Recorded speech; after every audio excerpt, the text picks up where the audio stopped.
First time that this carriage has been used at a coronation. It was delivered to Queen Elizabeth II in 2014 and used for the state opening of Parliament that year and on a few occasions subsequently. But of course, therefore, it's never had the chance to be used in such a historic and important occasion. The interior is inlaid with specimen woods from places such as Balmoral Castle, from Osborne House on the Isle of Wight, the Palace of Holyrood House in Edinburgh, but also from places and people associated with British and world history, as a fragment of Florence Nightingale's dress, for example. I think what's really extraordinary when it's on the move is that it's actually really tall. It's significantly taller than any car on the road today, and it has this huge gold crown on the top, amazingly carved with oak from HMS Victory, one of the Royal Navy's 18th century flagships. And it's incredibly exciting, this gold coach carrying the sovereign, beautifully lit inside, so that they can be seen by the crowds on Coronation Day. This coach will be the centrepiece of the much larger and longer procession from Westminster Abbey back to Buckingham Palace on Coronation Day. The coach is huge, you might be able to tell that from how I'm standing beside it. It's nearly 4 metres tall, it's over 7 metres long, it weighs 4 tonnes. Because of that, it can only be used at a walking pace, which really adds to the majesty and the stateliness of this great royal procession. It's the second oldest working coach in this country. It was built in 1762, which makes it an incredibly old working coach in the world.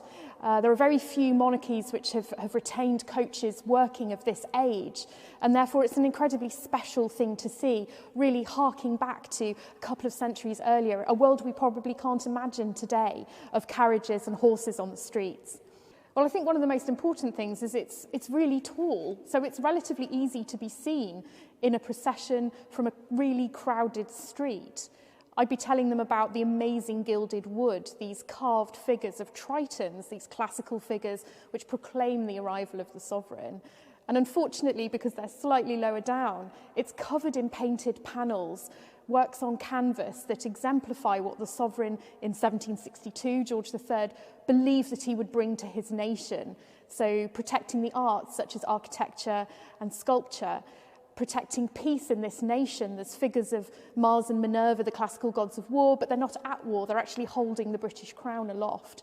So there's lots of messages and symbolism in the coach, and we could go on for hours perhaps about it, but we really don't have time. When it passes you in the street, you'll just have this glimpse of gold with the sovereign travelling inside.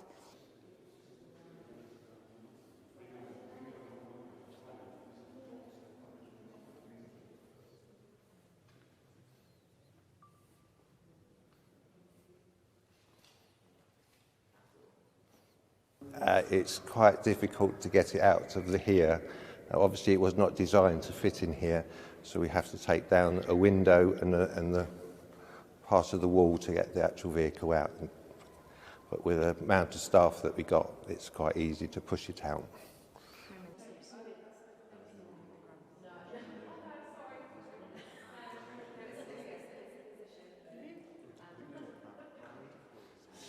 Obviously, because of the horses, you've got to, when you get on that position, you've got to be the person in charge, and you've got to show the